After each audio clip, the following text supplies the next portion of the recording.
Right? So what the Quran is calling us to is to deeds which are righteous and beneficial, and deeds and prohibiting us from deeds which are harmful and corruption. Right? And so this, before we go any further, this now leads me to another point, really an important point, which ties into the previous introduction to do with, meaning, purpose, wisdom, in creation, optimism, hope. And on the other side, you have pessimism, despair, right, which is to do with, since we are speaking about actions and deeds and righteous deeds and evil deeds, then what we should know is that deeds have qualities and attributes, right? Deeds have qualities and attributes. What is the proof of this? I'm going to give you one or two proofs in the Quran that deeds have properties and attributes. What do we mean by this? Like, I can say to you that, this paper has, it's soft and malleable, right? It's a property of the paper. Wood has the property of being hard, right? Water has the property of quenching thirst, right? Fire has the property of burning. Ice has the property of being cool. Everything we know physically, right? Things have properties, but do deeds have properties? Can actions have properties? Yes or no? Yes. Right? What's the evidence for this? I'll give you two evidences from the Quran. The first of them is would be Inna Allah ya'muru bil adli wal ihsani wa ita'i dhil qurba. Indeed, Allah commands with justice. Commands with justice. And al-ihsan. Al-ihsan is benevolence or excellent benevolence. Wa ita'i dhil qurba. And to give in charity, to the one who is like a near relative. Right. So here Allah commands al-adl. That means that there has to be something which is justice. It has to exist first before Allah commands it, right? Which means that there are actions which entail justice, and there are actions which entail al-ihsan, benevolence. So it's very clear. And then he said, وَيَنْهَى عَنِ الْفَحْشَاءِ وَالْمُنْكَرِ وَالْبَغِي. And he prohibits from al-fahsha, evil, shameful deeds, and al-munkar, which is evil deeds, and al-baghi, which is oppression, right? So these things had to exist first before they are commanded and prohibited, which means that deeds have properties and qualities, right? Such and such a deed is justice. Such and such a deed is injustice, right? So very, very clear. And another verse as a proof is the statement of Allah Azza wa Jal, يَأْمُرُهُمْ بِالْمَعْرُوفِ وَيَنْهَاهُمْ عَنِ الْمُنْكَرِ وَيُحِلُّ لَهُمُ الطَّيِّبَاتِ وَيُحَرِّمُ عَلَيْهِمُ الْخَبَائِثِ. There are four things here. Allah Azza wa Jal, He said, He commands them with al-ma'ruf. Al-ma'ruf. Ma'ruf is that which is good. Which means that there has to be already something which is ma'ruf, which is good, in the actions and behaviors for Allah to command it. Right? وَيَنْهَاهُمْ عَنِ الْمُنْكَرِ, which means that there has to be something which is munkar. It has the quality of being munkar, evil, before Allah prohibits it. And then He makes lawful for them that which is tayyib. So something already has to have the quality of being tayyib before it is made lawful. And He makes unlawful for them the khaba'ith. There has to be something which has the quality of being khabith before Allah prohibits it. Right? Right? Now some of these things some of these things we can know by way of the fitrah and by way of the instinct, right? Some of these things are already known to the human self, to the intellect, to the fitrah. And that's because Allah Azza wa Jal has put within the soul, وَنَفْسٍ وَمَا سَوَّاهَا فَأَلْهَمَهَا فُجُورَهَا وَتَقْوَاهَا. In the soul, Allah has put something in there by which it can instinctively recognize that something is right or wrong. Right? I'll give you a few examples. This applies irrespective of whether you are an atheist, a Jew, a Christian, a Buddhist, a Hindu, it doesn't matter. Because every soul has been given this fitrah and this kind of, this inward sense of what is right and wrong, right? So imagine that, imagine there's a well and, there's a guy, he's, taken, put his bucket down and he's taken the well and he's filling it up and he's taken, 30 minutes to get water now. And he's going to take it back to his village or his family. And then another guy comes along and he sees what he's done, so he gives him a slap this way and a slap that way and takes his bucket and then off he goes. If you're looking at this situation here, no matter what you are, you could be a Jew, Christian, whatever, you know instinctively this is wrong. This is injustice. This is theft. And this is, is injustice. You know this is wrong. Right? This is because of the fitrah and the instinctive, there's a certain level of morality that is common and shared by which everybody knows that certain things are wrong and certain things are right and praiseworthy. Right? You know that speaking the truth is righteous and praiseworthy. You know that telling lies is wrong and blameworthy. Right? You know that adl, justice, to be just, is praiseworthy and correct. And you know that oppression is blameworthy and wrong. Right? There are many, many things that we know instinctively, right, that are either right or wrong, or beneficial or harmful. So, coming back to the point then, the point being here, that in whatever Allah Azza wa Jal has commanded and prohibited, and whatever He has made halal and haram, we know that there is benefit, and there is wholesomeness, and there is purity on one side, and there is harm and evil and corruption on the other side.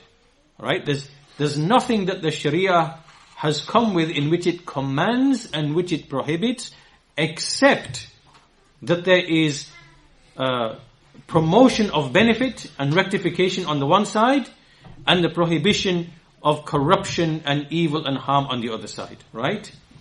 And in some cases that we...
So as we said, that deeds have properties, right? There are sifat which are attached to deeds, right? And they have effects.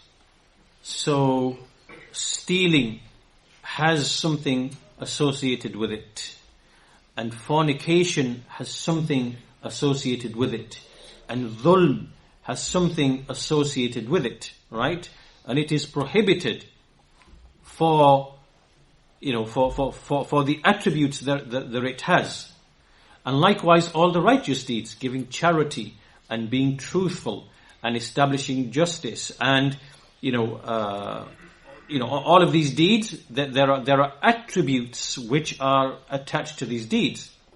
So the Sharia, what the Messenger of Allah, what he came with to command those things which are wajib and mustahab, which bring about that which is of benefit, right? Which rectify the society. And conversely, he prohibited those things which are corruption and harm and whatever is like that. So like I said to you before, tying in the same thing that we said before, as believers, we are people of Iman, and Allah Azza wa Jal has created this creation for a purpose. وَمَا خَلَقْتُ الْجِنَّ وَالْإِنسَ إِلَّا لِيَعْبُدُونَ. And so we are guided, and we know what to expect, and we know what the purpose in life is, and we know that by way of this guidance, by way of the guidance in what is halal and haram, and what is commanded and what is prohibited, that we are able to attain safety and felicity in this life and likewise in the hereafter, right? Our desires and our whims, because Allah Azza wa Jal has put within us certain qualities, which if they are not regulated, then they will lead to corruption and evil, right? And there's three basic qualities. The first is the power of the intellect.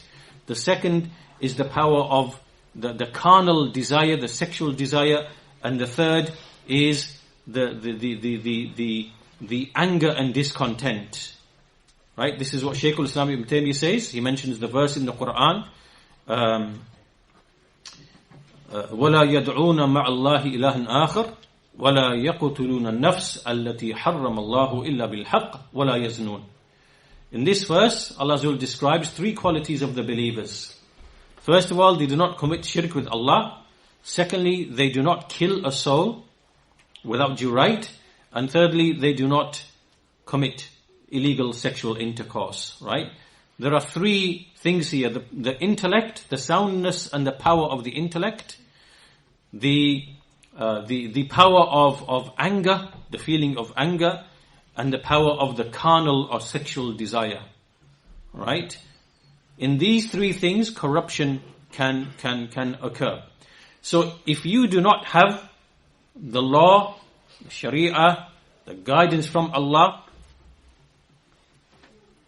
by which, by way of what Allah commanded, by way of what He prohibited, then you will not remain in check. You will not remain within the confines of what is beneficial and rectifying, right?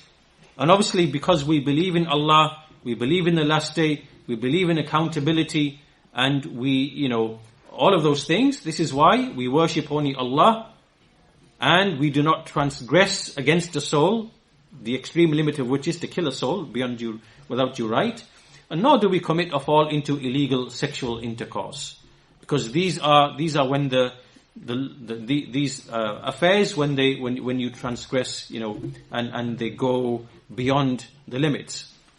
So the reason why I mentioned this, I'm trying to tie all of this in together, inshallah, is that if you remember earlier that we mentioned about these atheists and these nihilists and existentialists, when you look at these people and you look at their main figureheads, their leaders, their philosophers, the ones who are writing the books, the ones who are propounding the ideas, and you look into their personal lives, you will see that they are the most vile, generally the most vile, the most corruptive, the most exploitative people that you ever know, right?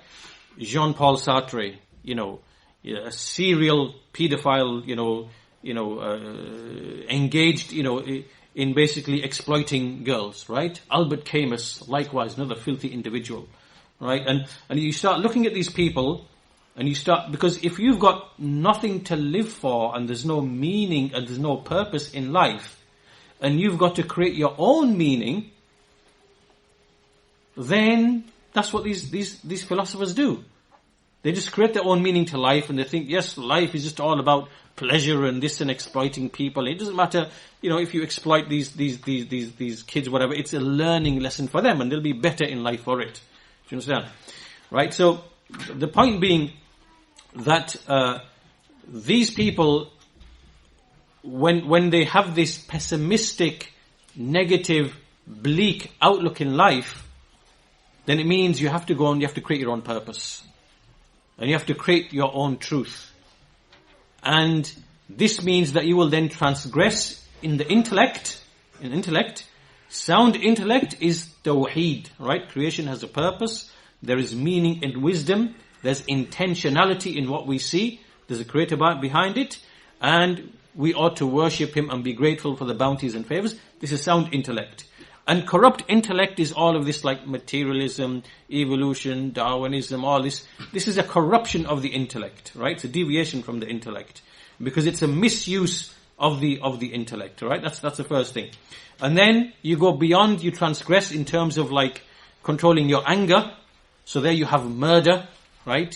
That's why you see in generally atheistic societies and atheistic, because they don't value life, you will see the greatest mass murder, like in history, like you see in Russian communism and Chinese communism, and generally in those societies, you tend to see this type of mass slaughter of people, because there's no meaning or value to life, right? So they will then transgress this second kind of quality which is in humans of the anger.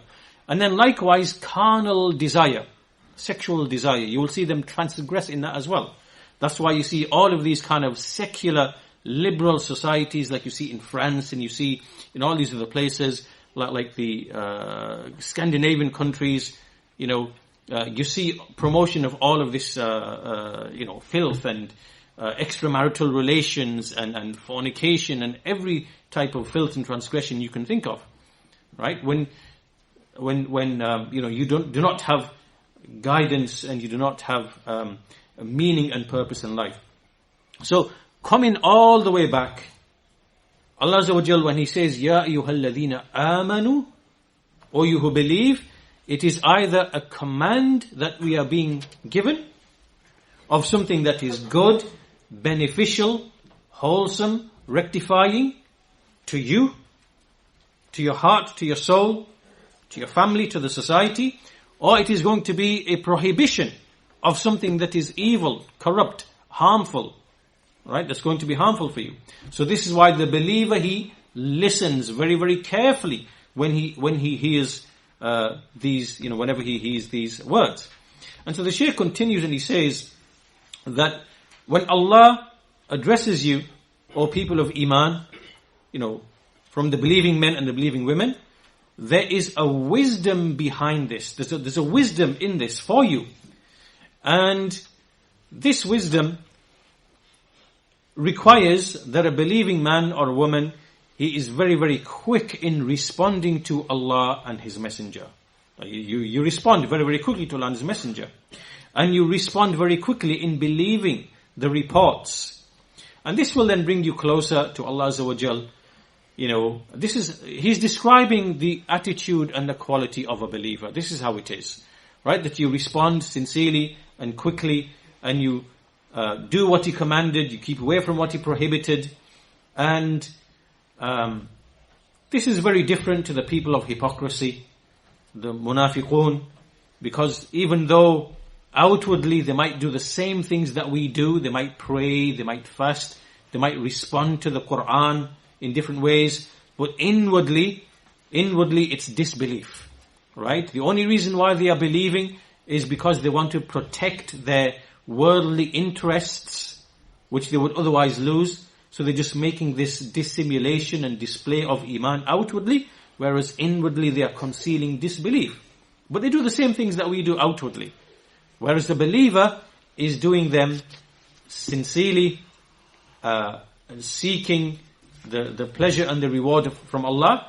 And he also knows that these things which he's being told to do and commanded to do, that they are actually beneficial. That there's something beneficial behind them, right? So in other words, we don't believe that we're just blindly doing actions and it's only obedience that counts. Do you understand?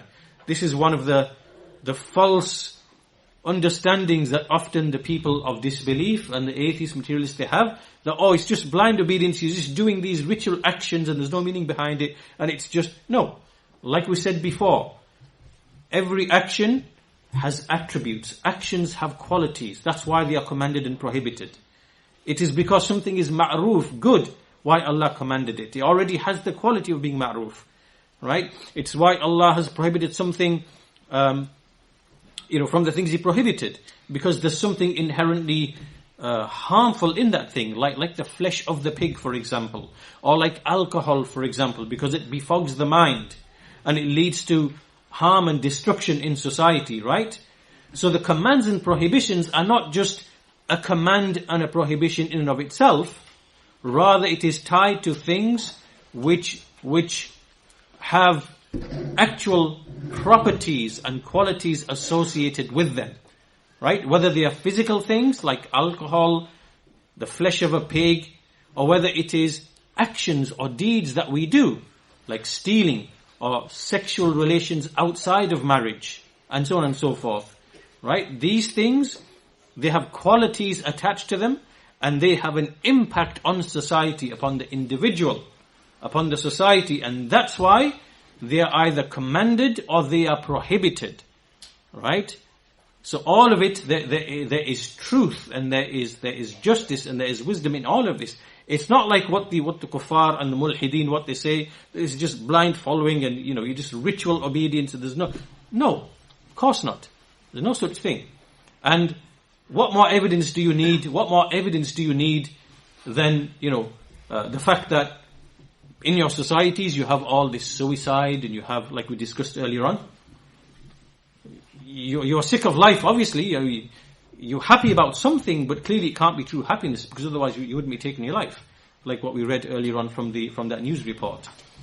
And likewise, those who are the most charitable, basically tend to be the Muslims, most charitable in giving charity.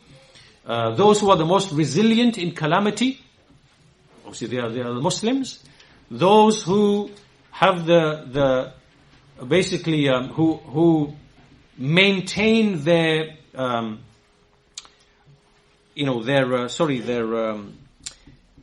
lose their mind. Their mind is not befogged. The largest number of collective people are Muslims, right? Chinese are drinking, all of these other nations are drinking and, driving on the roads, killing people or beating their wives, in a drunken state, or, Liverpool lost the match, and they come home and just bash the wife, just kill you, this is what you see in these societies. We don't have that among the Muslims. Right? That means that what the Sharia is commanding us and prohibiting us, it has fruits. It has benefits. So it can't obviously just be, you're just blindly following the command, there's no meaning behind it. No, of course not. Evidence shows otherwise, right? The reality show otherwise.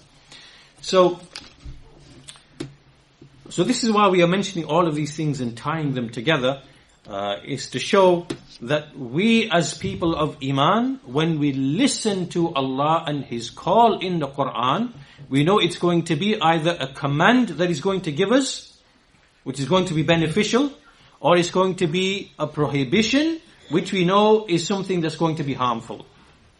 Right? And it's from sound reason, sound intellect, that you rush and you hasten to follow and to comply those, to those things. And then we'll round this up, inshallah ta'ala. The Shaykh mentions that the two verses that we mentioned at the beginning, the two verses, right? O you who believe, Ya ayyuhalladhina amanu ittaqullah wal tanzur nafsun ma qaddamat lighad. Those verses that we mentioned, he says there are a number of two benefits that we can take from these verses. The first is an encouragement in preparing for the final day. And this encouragement, what does it mean? It means that you have to strive and make jihad against your own soul. You make jihad against your own soul in trying to do every act of obedience and abandoning every act of disobedience, right? So see how the believer, the way we look at things is that we have an optimistic outlook. We are looking for the final day. We are trying to accrue good deeds. These deeds are beneficial, rectifying deeds. And we see this as an issue of fighting against the soul, fighting against its whims. Why? Because within the soul, there is a tendency towards evil. There's a tendency to deviate from sound reason. There's a tendency to be overtaken by anger. There's a tendency to be overtaken by one's impulses and carnal desires. We know this is the nature, right? So we see it as a matter of fighting against the soul in obedience to Allah and leaving what is, this is how we view things, right? Because we are preparing for the hereafter. And this is very different to, like I said, to the atheists, nihilists, existentialists. Why? Because to them, the only truth is what you make to be the truth. You understand? So for example, if you are someone like Jean-Paul Sartre and you think, well, my truth in life is going to be exploiting young girls for, sexual pleasure or whatever, and that's what I'm going to pursue, and that's my philosophy, and that's what you're going to see. And if you are someone who basically wants power at any cost, and you're willing to kill thousands or millions of people, well, that's what you're going to pursue. That's what you're going to pursue. It's not a matter of fighting against your soul. You're not going to fight against your soul. You're going to go with where your soul is going to take you. Right? And, and so on and so forth. So the believer, it is a matter of fighting against the soul. And for these other people, it is a matter of following the whims of the soul. Different. Right? And that's because they have pessimism, a bleak outlook, like we mentioned before.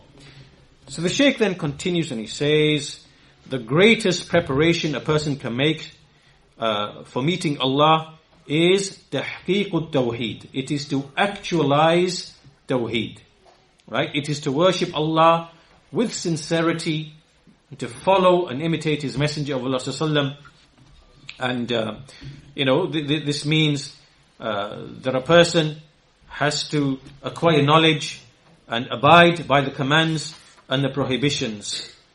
Right, so this is the first thing that we take from these verses. The second thing that we take from these verses is clearly these verses indicate that you must use your time wisely and you must benefit from whatever time you have in whatever is going to bring benefit to you. Right? You have a limited lifespan.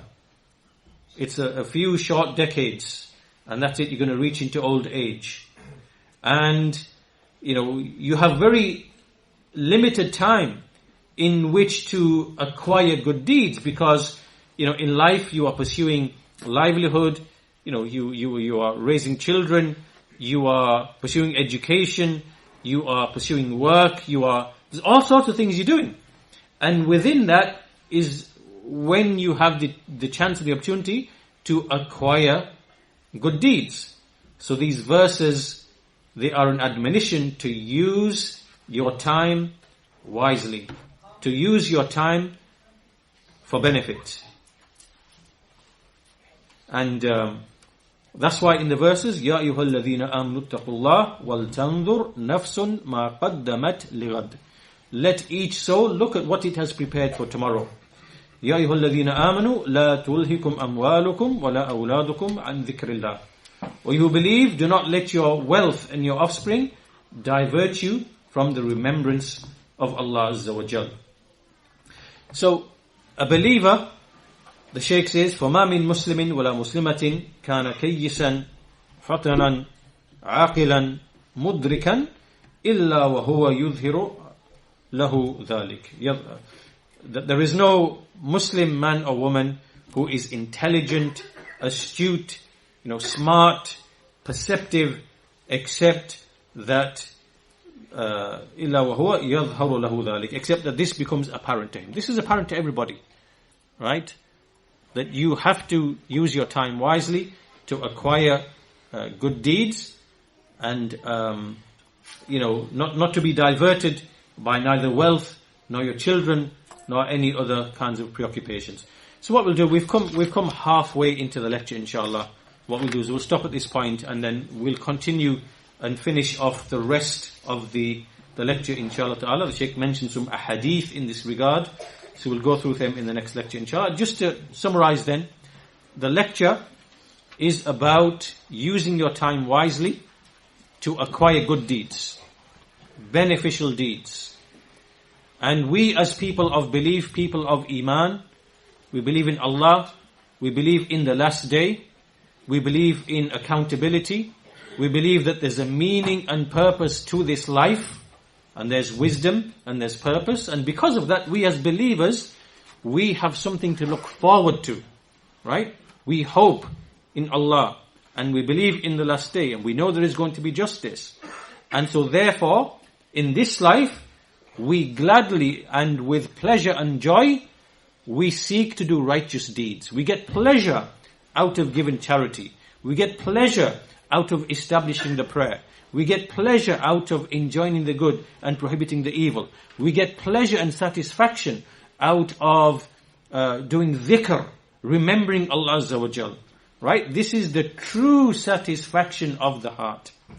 As opposed to the people of disbelief, materialism and atheism, you've already read and seen, you've seen already how the most happy societies, apparently happy, they have the most suicide rates. Denmark, Sweden, places like that.